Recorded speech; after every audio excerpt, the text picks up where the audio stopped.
All right, we are on the record in case number 25 TRD 01258, captioned the State of Ohio versus Jeremiah Mackey Jr. That's you, sir?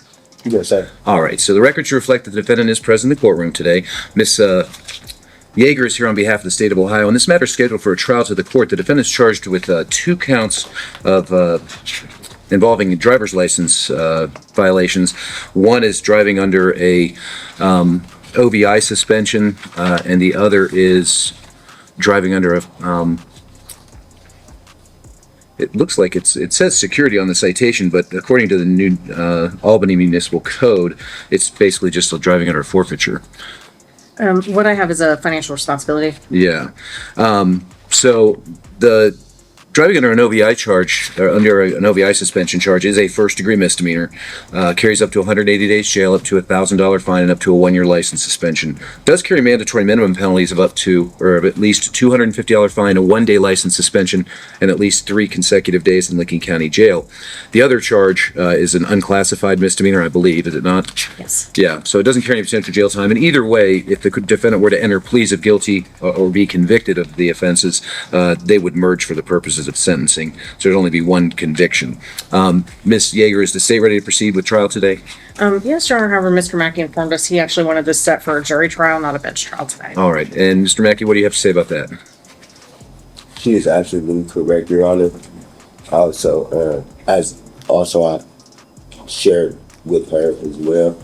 I have documents, if in fact, if I could serve the court. Why don't you just tell me what you have there first?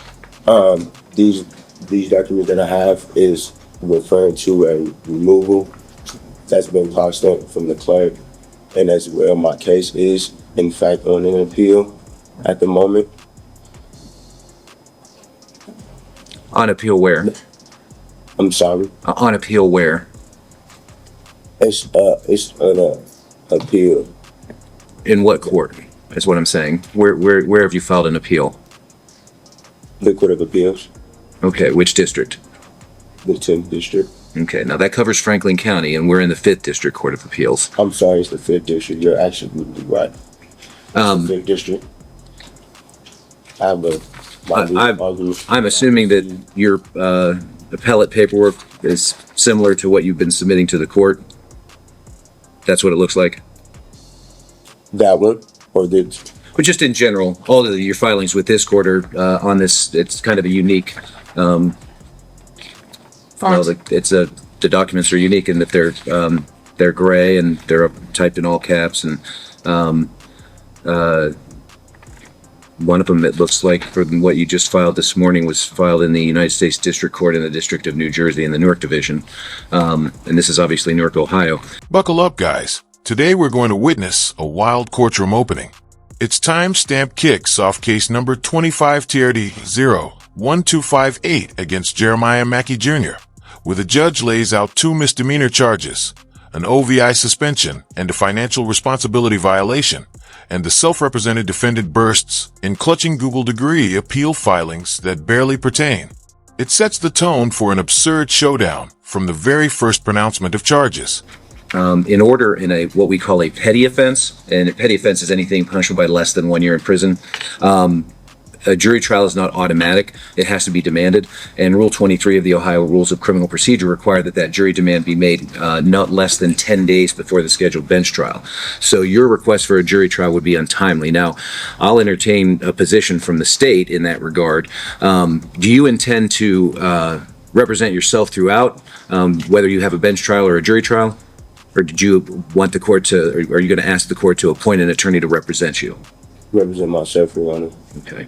Well, I'm going to go ahead and I'm going to deny what I construe to be a motion to continue for the purpose of setting the matter for a jury trial, because the matter's been pending for quite some time. Let's see, all of February, all of March, and now halfway into April. And so the defendant did have an ample opportunity to submit a demand for trial by jury, but that demand was made in an untimely fashion today. So the record will reflect that the the motion was made, but the court denied that. Your options at this point, Mr. Mackey, are to either have a trial. The state has indicated it's prepared to proceed, and you can obviously represent yourself. You have the right to, if you wish, to change your pleas from not guilty to guilty or no contest. But I do not believe the state is inclined to dismiss the charges. Is that correct, Ms. Yeager? Correct, Your Honor. All right. So how would you like to proceed? Would you like to have your trial today, or did you want to change your pleas from not guilty to guilty or no contest? Your Honor, if it pleases the court, I motion that this case be continued on or stayed because the case is now on an appeal in the 5th District Court of Appeals. Also, the case has been petitioned removed to the Ohio District Court under case 223 CV 02962 JLG CHG and to the New Jersey District Court under case 224 CV 03934 MEFJBC. The court's jurisdiction is divested until those courts determine otherwise. Well, actually, none of that is true. Basically, number one, your paperwork from that purports to be from the federal district court doesn't look like pleadings from the federal district court. Those are plain white paper with the case number in blue up at the top of the page, and that's not how yours are. The judge unveils the pro se filings, a stack of gray forms typed in all caps, supposedly filed in Newark, New Jersey instead of Newark, Ohio. He skewers the defendant's jurisdiction blunder, mocks the paperwork as pointless performative acts, clarifies Rule 23's 10-day deadline for demanding a jury trial, and decisively denies the belated request. The courtroom crackles with a swift dismissal of amateur theatrics and a reminder that rules trump showmanship. Captioned. Furthermore, as far as jurisdiction is concerned, this court does have jurisdiction because this is an alleged violation of the traffic laws of the city of New Albany that is alleged to have occurred within Licking County. This court has jurisdiction over traffic offenses that are alleged to have occurred within Licking County. And by being here today and by entering pleas, you've waived any objection to personal jurisdiction over you. All right? Your Honor, I object on this bench trial. I do want a jury trial. Okay, and as I've already explained to you, you did not make your demand in a timely fashion, so the motion to continue and the request for a trial by jury is going to be denied. It doesn't sound to me like you don't want to, I know you don't want to change your pleas from not guilty to guilty or no contest, so at this time I'm simply going to order or ask the prosecutor to call their first witness. Thank you. The state will call Officer Course to the stand, please. Officer, please come forward and be sworn.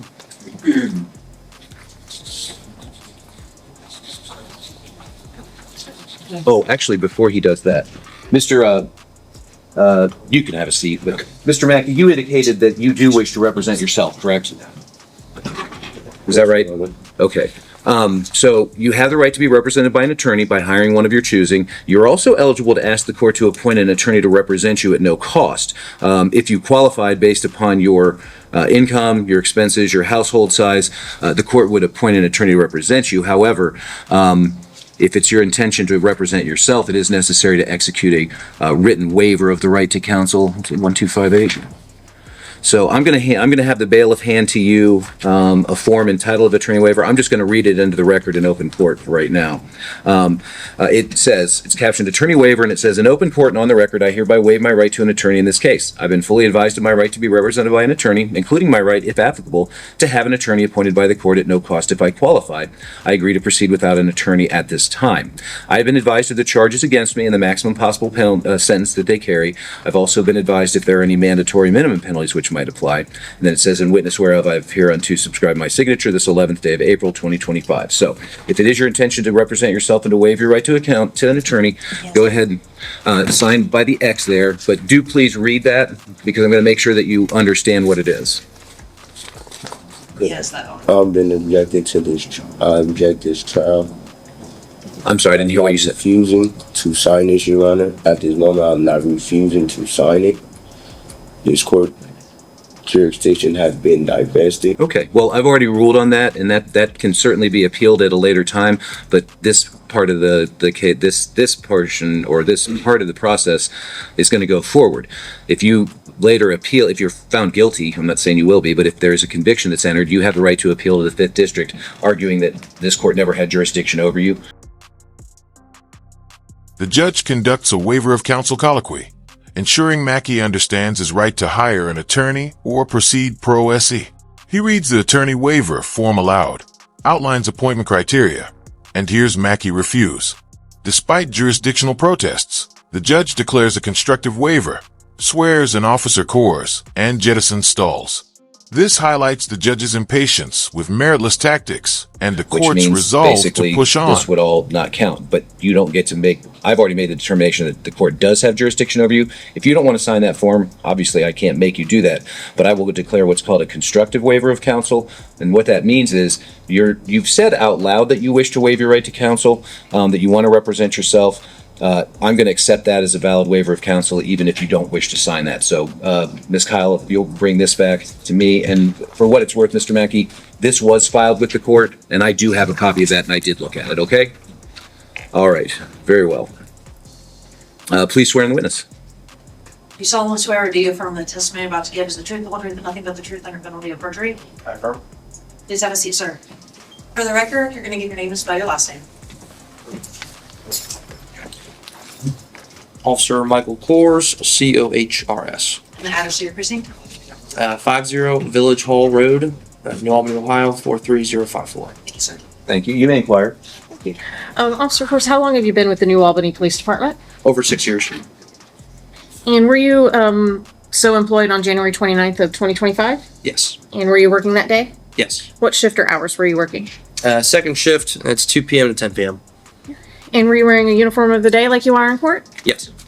And were you driving a marked cruiser with a working visible light bar? Yes. And what were your duties that day? I was working standard patrol. I would believe I was on zone 3, which is the Licking County side of New Albany. Is that for like traffic enforcement? Correct. And what kind of training have you undergone for traffic enforcement? I was trained at the Columbus Police Academy over 2 weeks of traffic enforcement to include all traffic laws and proper traffic stops and procedures. And as of January 29th of 2025, were you up to date on all continuing education, training, and certification requirements? Yes. I'm going to draw your attention to about 4:50 p.m. Whereabouts were you on patrol at that time? I was on Beach Road heading southbound just north of State Route 161. And is that in the city of New Albany in Licking County, Ohio? Yes. While on patrol, what first drew your attention to the defendant's vehicle? As he was traveling northbound, making a left turn onto the State Route 161 westbound on-ramp, I observed he had dark tinted windows, which initially drew my attention. And then as he passed me, I made the right-hand turn, drove behind him, and entered his license plate. Okay, and did his license plate, when you ran that, return anything? It did. It turned through my mobile computer, through our leads program on there. I observed that his license plate had expired, or registration, I should say, expired on July 8th of 2024. And so when you approached the defendant for the stop, did you inform him as to the reason for your traffic stop? I did. And did he have anything to say about that? He stated he was aware that the registration had been expired. Okay. And did he have a driver's license for you too? He had an identification card. An ID card? Okay. Were you able to then go back to your mobile unit and run his driver's license status? Yes. And what did that return? I observed again through my computer system that it showed he had multiple active suspensions, one of them being the OVI suspension that he was cited with, as well as the 2 non-compliance suspensions. On my system, reason why it was shown on the citation as a security suspension, that was the label, but per what I read through the system there, it was the financial liability. Officer Coors takes the stand, detailing over 6 years of traffic enforcement training at the Columbus Police Academy and his second shift patrol duties in Licking County. He confirms wearing the standard uniform, driving a marked cruiser with a visible light bar, then describes spotting tinted windows, scanning an expired plate through his in-car computer, and initiating a lawful stop. This establishes a rigorous procedural foundation Nothing further for for the this witness, state's et case. cetera. All right. So, Mr. Mackey, you have the right to ask this question witnesses. You have the right to ask this witness questions if you wish, but you're not required to. And once the state's rested its case, you'll have the right to present evidence on your own behalf. But this portion of the trial is just for questioning. Do you have any questions for the officer? No, Your Honor. Officer Coors, you may step down. Any additional witnesses on behalf of the state? No, Your Honor. Subject to the admission of Plaintiff's Exhibit 1, the state would rest. All right. So, Mr. Mackey, the state is asking me to admit the certified BMV records into evidence. If I grant that request, that means I'll be able to consider that in making my decision about whether or not the state has met its burden of proof beyond a reasonable doubt. You have the right to object to whether or not that comes in. Do you have any objection to the court admitting that as an exhibit? To this bench trial, Your Honor, I do. I object to this bench trial, Your Honor. Okay, well, we've discussed that already, Mr. Mackey, so at this time, I'm just asking whether or not you have an objection to the admission of the exhibit. Yes. And on what basis? This court does no longer has jurisdiction, Your Honor.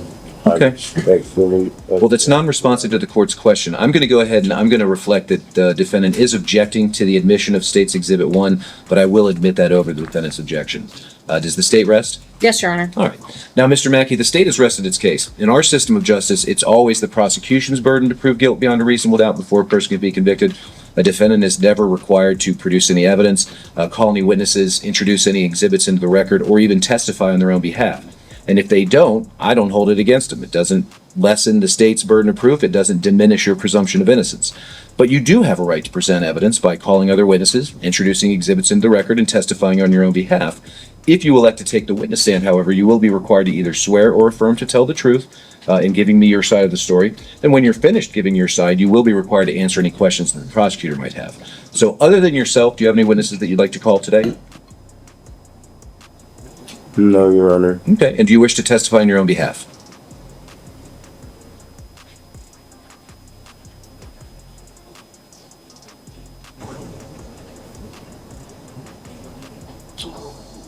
Your Honor, I object from this bench trial.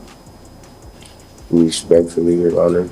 Okay. And I've entertained that objection on more than one occasion now, and I've already overruled it, so it's not necessary to do that.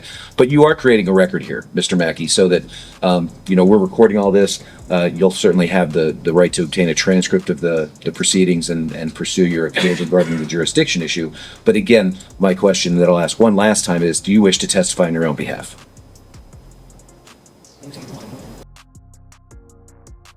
The court admits certified BMV records, documenting expired registration and OVI plus financial responsibility suspensions over Mackey's repeated objections. The judge recaps each count and stresses the state's burden of proof beyond a reasonable doubt, noting Mackey may remain silent without penalty.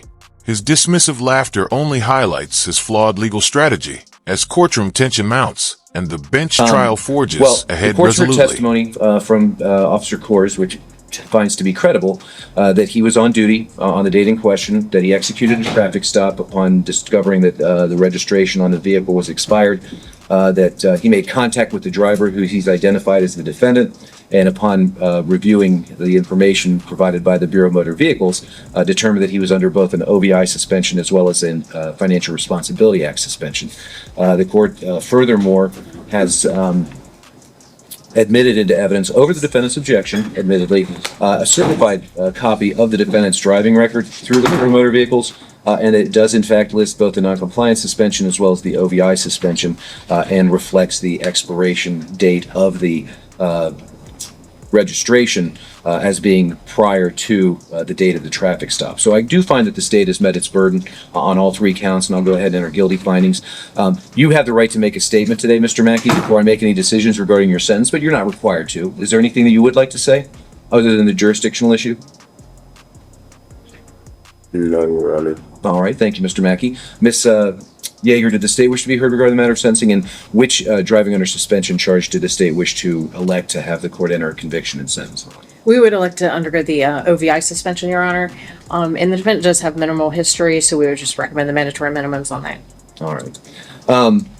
It's kind of customary for me to ask questions of the defendants about their personal circumstances. If you don't want to answer, that's fine. Do you work? Do you have a job? Yes, Your Honor. What kind of work do you do? HVAC, sheet metal, as I told the officer that had pulled me over. Yeah. Is that what you were doing that day? You were working out at the warehouses? Okay. Do you work for yourself? Do you work for yourself or do you work for a company? I work for a company. Okay. How long have you worked for them? It's been 3 years. I've been in a skilled trade. Okay. Well, here's the thing. One of the reasons why I'm asking you these questions today is, as I mentioned earlier, at the beginning of our proceedings, the court is required to impose at the very least a 3-day jail term. I don't want to cost you your job. Do you work Monday through Friday? Saturday, Your Honor. Monday through Saturday? Okay.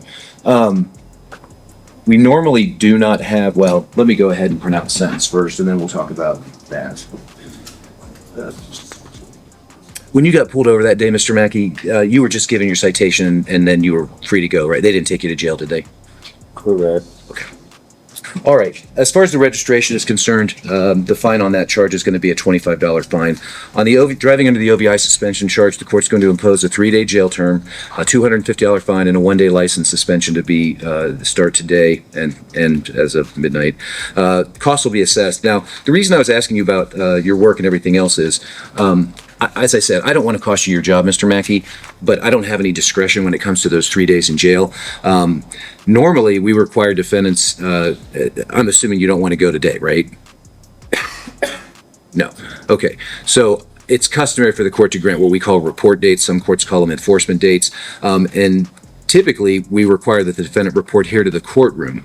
But since my colleague, Judge George, took the bench, we now have the option of having folks report directly to the jail. And that's important for one reason. If you had to report here, you'd have to report on a day that the court's open, so Monday through a Friday. After finding Mackey guilty on all counts, the judge invites allocution. Mackey offers nothing beyond jurisdiction protests, so the court pivots to sentencing. The judge details the fines, a $25 registration fee, a $250 OVI fine, a 1-day license suspension, and court costs. Then quizzes him on his HVAC job and 6-day workweek. To minimize job loss, he orders the 3-day jail term to start at 11 a.m. on Sunday, May 4th, All days reporting at which you directly work. to the jail. But if I order that you report to the jail on a Sunday, at least one of those days, you won't, of the 3 days, you won't be missing work, okay? Would you like for me to grant you a report date to the jail on a Sunday? I mean, I know you don't want me to impose any jail at all, but under the circumstances, would you prefer that I make it so that you report to the jail on a Sunday so you only miss 2 days of work? Okay. All right. Let's set it out a little bit just to give you some an opportunity to make those arrangements with your work. Let's go ahead and I'm going to have you report directly to the jail on Sunday, May the 4th. And that's located at 155 East Main Street here in Newark. And the bailiff will give you all the information that you need. I said, what did I say, the 4th? Yes. Yes. Okay. And that's going to be at 11 a.m., Mr. Mackey. And then you'll get out 3 days later. So you're not the first person who's come through court with these arguments that you're making regarding jurisdiction and the right to travel and things of that nature. I don't know whether you genuinely and sincerely believe that that's the law. I'm here to tell you that it's not. But even if you do, I got to tell you, a lot of times folks who espouse these arguments just continue to find themselves in court and they don't win against the system. It may be unfair in your mind. I get that. I understand. But I just want to give you a word of caution that, you know, if you do get cited in the future with any traffic violations or even criminal offenses, making these arguments is not going to work out in your favor. It's not going to help your situation. You know, you can be as frustrated and angry at the system as you want. The law is what the law is, but I would just recommend that in the future, you know, just deal with it regularly and move on. You know, the only thing that you need to do is, you know, comply with the driver's license laws, and you won't have to worry about having to listen to guys like me anymore. Okay? Well said, Judge. The judge delivers a pointed lecture, warning that sovereign citizen arguments are doomed to fail and urging future compliance with traffic laws. His closing remarks balance firmness with a hint of pragmatism, reminding defendants that the law is what it is. The narrator caps off with a scathing summary of this anti-government ass-clown mindset, then prompts viewers to like, subscribe, and hit notifications. See you in the next video.